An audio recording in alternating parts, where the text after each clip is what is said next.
नमस्कार। आज हम एक बार फिर बात कर लेते हैं बिहार की। बिहार में इन दिनों लगातार राजनीतिक सरगर्मियां बढ़ गई हैं। एक तरफ बिहार के मुख्यमंत्री नीतीश कुमार विपक्षी एकता को और बड़ा बनाने में जुटे हुए हैं। तमाम देश भर के तमाम विपक्षी नेताओं से मुलाकात कर रहे हैं और केंद्र में सरकार को चुनौती देने की कोशिश कर रहे हैं।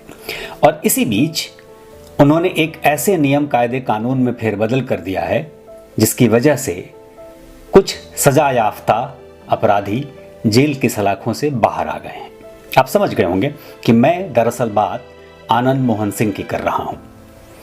देखिए, आनंद मोहन सिंह के इस पूरे मामले को समझने के लिए कुछ बिंदुओं पर नजर डालनी होगी। पहली बात, आनंद मोहन सिंह कौन है, इनका क्या आधार है, क्या जनाधार है और इससे क्या किसको लाभ होने वाला है। दूसरी बात, राजनीतिक दलों को, चाहे वो जेडीयू हो या आरजेडी हो या बिहार में विपक्ष की जो पार्टी है बीजेपी हो, इन सबको आनंद मोहन सिंह से क्या लाभ है। और तीसरी बात, आनंद मोहन सिंह की रिहाई के बाद जनता को क्या लाभ है। हम बात लाभ की करेंगे तभी तो उसकी हानि की समझ होगी। तो इन तीनों मुद्दों को अगर आप ठीक से समझने की कोशिश करेंगे तो आपको पता चलेगा कि देखिए कि राजनीति किस कदर कहां तक पहुंच गई है। सबसे पहले थोड़ा सा बैकग्राउंड में आनंद मोहन सिंह का आपको बताता हूं। हालांकि जब से उनकी रिहाई की चर्चा शुरू हुई और रिहाई हो गई, अब वो अपने घर पहुंच चुके, तो ये तमाम तरह के लोग, देश में तमाम तरह की बातें हो रही हैं और उनके बारे में बहुत सारी जानकारियां आप लोगों को पहुंच चुकी होगी। 90 के दशक के बाद, यानी 90 के दशक में पैदा हुए लोग जिनको बहुत सारी जानकारियां नहीं रही होंगी, सूचनाएं उनको नहीं रही होंगी, जो आनंद मोहन सिंह को पहले से नहीं जानते होंगे, उन लोगों ने भी अब सब जान लिया होगा, समझ लिया होगा कि कौन व्यक्ति है और क्या कारण है और क्यों जेल में बंद थे। ये सब चीज़ें आपको सूचना मिल गई होगी, फिर भी थोड़ा सा ब्रीफ कर दूंगा। लेकिन जो दो मुख्य बातें हैं जिस पे चर्चा करना ज़रूरी है वो ये कि राजनीतिक दलों को इससे क्या लाभ है और बिहार की जनता को इससे क्या लाभ है। तो सबसे पहले देखते हैं कि बिहार की जनता को क्या लाभ होने वाला है। अगर किसी व्यक्ति को जेल से रिहा किया गया और रिहा होने के बाद जिस तरीके से ढोल ताशा बजा करके स्वागत हो रहा है, ठीक है कि वो उनके इलाके में, उनके गांव में ही हो रहा होगा, लेकिन जिस तरीके से पूरा परिदृश्य बनाया जा रहा है उससे बिहार की जनता को क्या लाभ हो रहा है, इसको समझने के लिए थोड़ा बैकग्राउंड आपको जानना ज़रूरी है। एक चर्चा हमेशा हो रही है कि आनंद मोहन सिंह राजपूत के सबसे बड़े लीडर हैं। राजपूत के बिहार में जो कुछ चंद बड़े लीडर हैं, उनमें जिनका सबसे ज़्यादा नाम रहा है, रघुवंश बाबू की बात करें तो वो आरजेडी में रहे और केंद्रीय मंत्री रहे, बिहार के कद्दावर नेता रहे।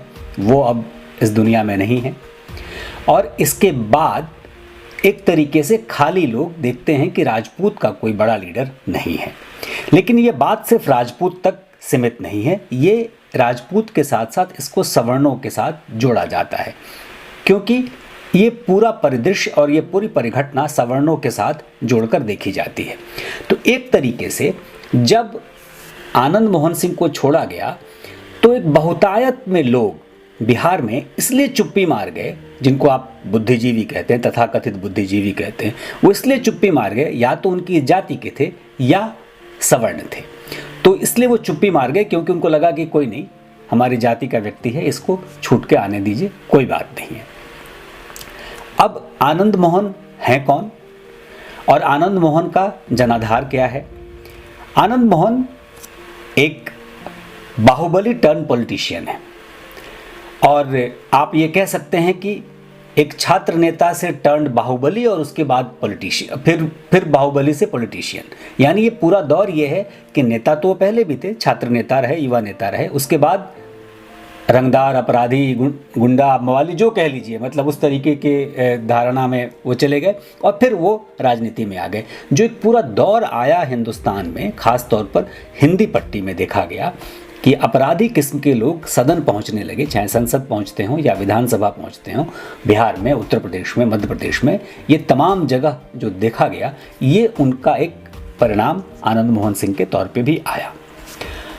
अब बहुत सारे ऐसे लोग हैं जो आनंद मोहन सिंह के समकालीन हैं, जो उनकी जब वो राजनीति में उफान पर थे तो उस वक्त वो दूसरे लोग भी, दूसरे जाति के लोग भी, दूसरे धारा के लोग भी राजनीति कर रहे थे, जिसमें एक बड़ा नाम उस वक्त पप्पू यादव का था। दोनों लोग एक साथ सदन में थे, लोकसभा में। एक दौर ऐसा आया था 96 के आसपास, जब ये दोनों लोग, क्योंकि उस समय सरकारें बदल रही थी, केंद्र में बार बार प्रधानमंत्री बदल रहे थे, चुनाव बहुत हो रहे थे, 96 में हुआ, 98 में हुआ, 99 में हुआ। उसी दौरान दोनों लोग, एक ऐसा दौर आया कि एक बार सदन में थे। एक आनंद मोहन सिंह उस वक्त आरक्षण के विरोधी थे, पप्पू यादव आरक्षण के समर्थक थे। और वीपी सिंह ने चूंकि मंडल कमीशन के पूरी सिफारिश को लागू कर दिया था, आरक्षण लागू हो चुका था, देश की दिशा बदल चुकी थी। ये लोग पूरा एक फिल्मी अंदाज में सदन में भी बात करते थे और उसी अंदाज में इनकी चर्चा बाहर आती थी। उस वक्त टेलीविज़न पर लाइव टेलीकास्ट नहीं होता था, तो बहुत सारी ऐसी जानकारियाँ सीधे लोगों तक नहीं पहुँचती थी, क्योंकि टेक्नोलॉजी उतना डेवलप नहीं था। लेकिन बहुत जो इनका तरीका था वो किसी एक शरीफ राजनेता का नहीं रहा। उस पर भी थोड़ा विस्तार से बात करने की ज़रूरत है। खैर, अब आनंद मोहन, सबको मालूम है कि एक जिलाधिकारी की हत्या के आरोप में जेल गए, फांसी की सजा हुई। देश के पहले ऐसे सांसद हैं रहे जिनको, पूर्व सांसद, जिनको फांसी की सजा हुई। मतलब कानून ऐसा समझा कि भाई इन्होंने इतना जघन्य और घृणित अपराध किया है कि इनको फांसी दी जानी चाहिए। तो एक व्यक्ति जिसको फांसी की सजा हुई सेशन कोर्ट से, हाई कोर्ट ने फांसी की सजा को तब्दील कर दिया उम्र कैद में। ये सुप्रीम अदालत गए, सुप्रीम अदालत में कोई बदलाव नहीं आया और ये उम्र कैद इनका रह गया। 14 साल से ज़्यादा की सजा ये काट चुके हैं और जेल मैनुअल में एक नियम के बदलाव के बाद इनको रिहा किया गया है। वो नियम क्या है? वो नियम ये था कि किसी भी लोक सेवक यानी किसी भी अधिकारी की अगर जान जाती है किसी घटना में और उसके जो अपराधी हैं उनको नहीं छोड़ा जाएगा। ये नियम पहले जेल मैनुअल में था। देखिए, उम्र कैद में क्या होता है कि 14 साल कम से कम सज़ा होती है। 14 साल के बाद आपके व्यवहार पर, आपके आधार पर आपको छूट मिल सकती है। बहुत सारे केसेस में मिल सकती है, बहुत सारे केसेस में नहीं मिल सकती है। तो ये एक बहुत बड़ा मुद्दा नहीं है कि 14 साल के बाद क्यों छोड़ा गया। वो अगर आनंद मोहन सिंह नहीं होते तो इतना बवाल देश में नहीं मचता, इतना बवाल मीडिया में नहीं मचता, क्योंकि आनंद मोहन सिंह के साथ 27 और लोग भी छोड़े गए हैं। हालांकि उस पर भी आरोप ये है कि वो MY समीकरण यानी मुस्लिम यादव समीकरण के तहत छोड़े गए लोग हैं। उसमें ज़्यादातर या तो मुस्लिम हैं या यादव हैं, जो 27 लोग छोड़े गए हैं उसमें। तो ये आरोप बिहार की सरकार पर लग रहा है। लेकिन मेरा ये कहना है कि उन 27 लोगों में से किसी का नाम आपको भी शायद याद नहीं होगा, या कुछ एक नाम आप लोग कहीं खबरों में देखे होंगे तो आपको याद होगा। बात आनंद मोहन सिंह की इसलिए हो रही है कि आनंद मोहन सिंह एक बड़ा व्यक्ति है, एक बड़ा फिगर है बिहार की राजनीति के लिए। अब अपराध तो ऐसा था कि अदालत ने फांसी की सज़ा सुनाई, फिर उम्र कैद की सज़ा हुई। जो लोग इनके पक्ष में खड़े हैं वो ये दलील दे रहे हैं कि भाई जब राजीव गांधी के हत्यारों को छोड़ा जा सकता है तो फिर आनंद मोहन सिंह को छोड़ने में क्या जाता है।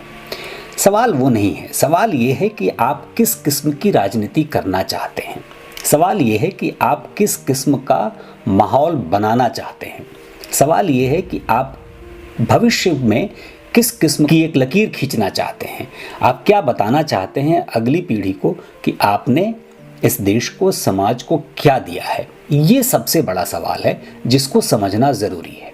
देखिए, आनंद मोहन सिंह को छोड़ा तो गया है कंप्लीट राजनीति के तहत, यानी एक वोट बैंक को ध्यान में रखकर। इसमें कहीं कोई कंफ्यूजन नहीं है और राजनीति में सभी दल शामिल हैं।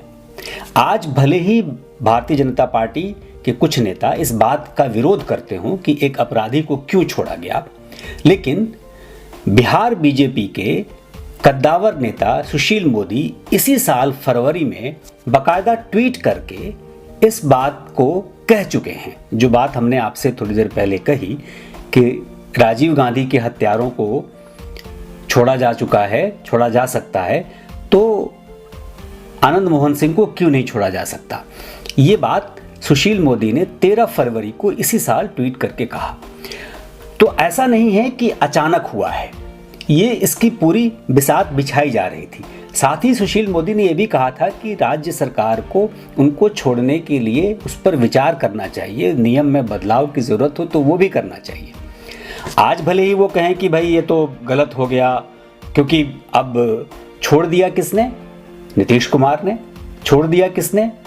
तेजस्वी यादव ने। भाई सरकार उनकी है। जेल किसने भेजा था आनंद मोहन सिंह को? तेजस्वी यादव के पिताजी ने। लालू यादव ने तो जेल भेजा था। अब एक धारणा बिहार में बुद्धिजीवियों के बीच में ये तमाम तरीके से बैठी हुई है कि लालू यादव और आनंद मोहन सिंह एक दूसरे के दुश्मन हैं। ऐसा है नहीं, ऊपर से दिखता है। देखिए, राजपूत कम्युनिटी से आते हैं और एक वक्त ऐसा आया जब इन्होंने आरक्षण का विरोध किया और सवर्ण जातियां जिस तरीके से आरक्षण के विरोध में खड़ी थी, और लालू यादव 90 से 95 के दौर में जब पहली बार वो मुख्यमंत्री 5 साल रहे और उन्होंने जिस तरीके से पिछड़े समुदाय को एक तरीके से आगे की लाइन में लाने की पूरी कवायद शुरू की थी, उस दौरान पूरी बिहार की अगड़ी जातियों को आनंद मोहन सिंह में अपना लीडर दिखने लगा था। आनंद मोहन सिंह जनता दल की टिकट पर महिषी से चुनाव जीतकर विधानसभा में थे और 93 में उसी जनता दल से विरोध करके अलग होकर के अपनी अलग पार्टी बना करके राजनीति में एक अलग धारा में निकल पड़े। उसके पहले उनका कोई आपराधिक इतिहास नहीं था, बस विरोध तक सीमित था। लेकिन वो दौर ऐसा आया कि जब अगड़ी जातियां और पिछड़ी जातियां बिहार में लगातार एक तरीके से संघर्ष में लगी हुई थी। सब जातियों के अलग अलग बाहुबली थे और बिहार का गंगा पार का इलाका अगर आप देखें तो पटना से लेकर के और चंपारण के बीच में तो ये गैंगवार बहुत तेज़ी से पनप रहा था और बहुत तेज़ी से हो रहा था। और उसी में एक अपराधी छोटन शुक्ला की हत्या हो गई। उस अपराधी का शव सड़क पर रखकर आनंद मोहन धरना प्रदर्शन कर रहे थे, हंगामा कर रहे थे, क्योंकि ये अगड़ी जातियों के नेता बन रहे थे। और उसी सड़क से गुजर रहे थे गोपालगंज के डीएम, किसी मीटिंग के लिए किसी दूसरे ज़िले में आए थे और अपने ज़िले को जा रहे थे। गोपालगंज के डीएम जी कृष्णैया 1985 के आईएएस थे। वो उस रास्ते से गुजर रहे थे, भीड़ से उनका सामना हुआ। उस परिस्थिति में एग्जैक्टली क्या हुआ, किसने देखा, किसी को नहीं मालूम। लेकिन आनंद मोहन पर जो आरोप लगा वो ये लगा कि इन्होंने भीड़ को उकसाया और उस भीड़ ने लिंच कर दिया उस डीएम को और डीएम की हत्या कर दी गई। अब क्या है कि कुछ बातें लगातार हो रही हैं कि भाई अब एक बड़े नेता हैं, मतलब एक उम्र के बाद मुझे लगता है कि लोग दूसरी धारा में बहने लगते हैं। कुछ असंसदीय शब्दों का प्रयोग नहीं किया जाए तो ज़्यादा बेहतर है। लेकिन अब एक आरजेडी के बड़े नेता जो कभी जेडीयू के बड़े नेता रहे और एक समाजवादी नेता कहे जाते हैं, वो कह रहे हैं कि भाई वो तो गलती जी कृष्णैया की थी, सड़क से जाना ही नहीं चाहिए था।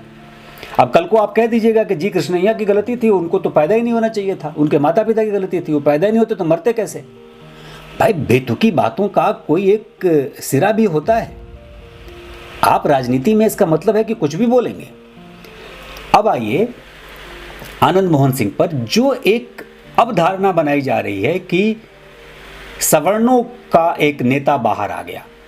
भाई ढोल ताशे बज रहे हैं ना, लोग खुश हो रहे हैं ना।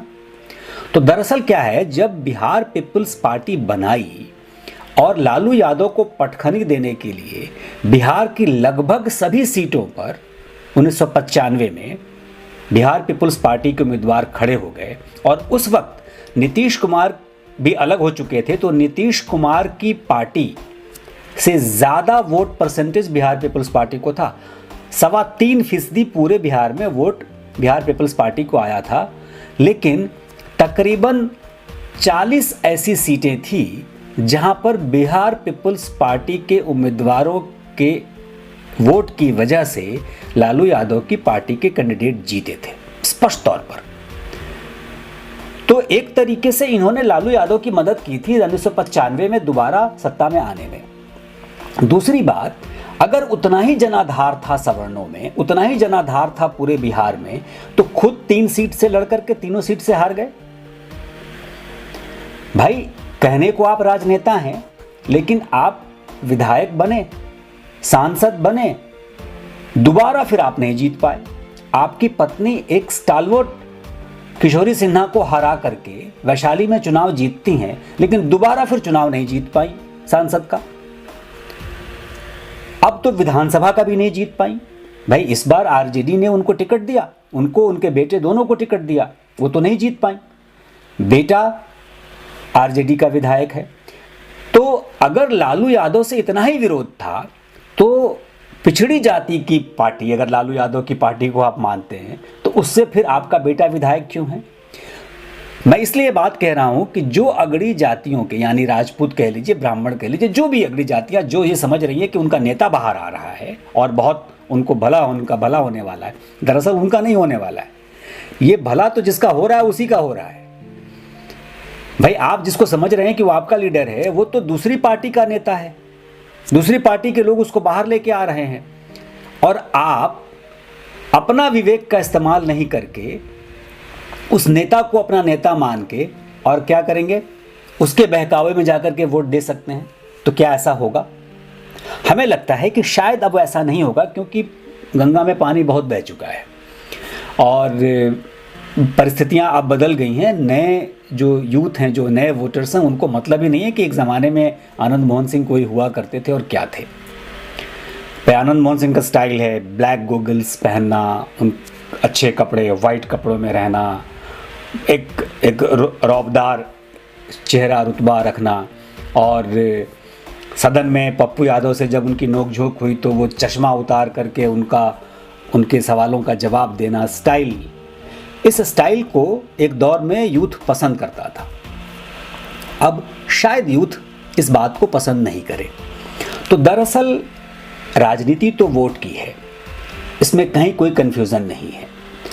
और अब जिस तरीके से गुजरात में कुछ समय पहले बिल्किस बानो के बलात्कारियों, हत्यारों को रिहा कर दिया गया, वो भी संस्कारी सजा याफ्ता थे, वो संस्कारी सजा याफ्ता ब्राह्मण थे, ये संस्कारी सजा याफ्ता ठाकुर हैं।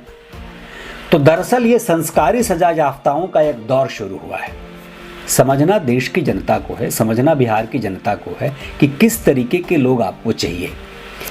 14 साल की सज़ा वो काट चुके हैं। अगर वो बहुत बड़ा नाम नहीं होते और उनको बाकी 27 लोगों की तरह, उनको राजबल्लभ यादव, बिजली यादव की तरह अगर उनको छूट मिल गई होती तो कोई जानता भी नहीं। लेकिन चूंकि आनंद मोहन सिंह एक बड़ा नाम है बिहार में, तो उसकी चर्चा होने लगी और समस्या हो रही है भारतीय जनता पार्टी को कि इस पार जाएं या उस पार जाएं, सिर्फ इसलिए कि वोट बैंक की राजनीति है। अरे भाई आप कहिए कि अपराधी है उसको छूटना चाहिए, या आप कहिए कि भाई इस तरीके के 14 साल के बाद छूट जाना चाहिए, कोई बात नहीं। कितनी घिनौनी और कितनी घृणित बात है कि हत्या के अपराधी को आप एक वक्त में आकर के ये कह करके छोड़ दें कि उसके संस्कार बदल गए। अब आप समझिए, कोई व्यक्ति, कोई सरकारी सेवक, किसी भी पद पर काम करने वाला, सारी जिंदगी मेहनत करके वहाँ पहुँचने वाला, इस बात को लेकर के कितना चिंतित रहेगा कि उसकी हत्या हो गई और कल को ये जेल जाएगा, सज़ा होगी भी किसी हत्यारे को मेरी हत्या के इल्ज़ाम में, तो उसको ये कानून तो बाहर बचा देगा। एक बात। दूसरी बात, एक पूरा धारा जो पूरा बिहार में ये कह रहा है कि जो बात करता है बार बार दलितों की, उत्थान की, इसमें एक अलग धारा में बह रहा है। क्यों भाई? जी कृष्णैया दलित नहीं थे तो डीएम नहीं होते क्या? जी कृष्णैया अगर दलित नहीं होते तो व्यक्ति नहीं थे क्या? भाई किसी एक व्यक्ति की हत्या हुई है।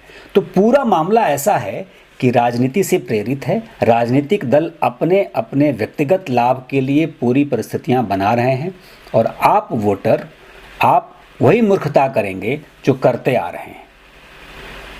विवेक से काम लीजिए। हमारा बस इस बात पर चर्चा करने का मकसद यही था कि नियम कायदे कानून तो बदल करके घृणित काम किया ही है सरकार ने, क्योंकि वोट बैंक की राजनीति की है। लेकिन दूसरी पार्टियां भी जो बिहार में हैं, विपक्ष में बैठी आज भारतीय जनता पार्टी, वो भी वोट बैंक की राजनीति कर रही है। तो आपको समझना होगा कि आपको कहां जाना है। और ऐसे अपराधी छवि के व्यक्तियों को अपना हीरो बनाने से पहले सोचिए, उसके बाद फैसला करिए कि आपका हीरो कौन होना चाहिए। दुनिया में किसी भी देश में अपराधी किस्म के व्यक्ति को, मतलब सबसे खराब देश, मतलब आप लोकतांत्रिक देशों की बात मैं कह रहा हूं, अगर पाकिस्तान की भी बात करें तो वहां भी अब इस तरीके से नहीं होता कि किसी अपराधी को सदन में पहुंचने दिया जाए। जी, गौर से सोचिएगा। फिर मिलेंगे, बात करेंगे। तब तक के लिए नमस्कार।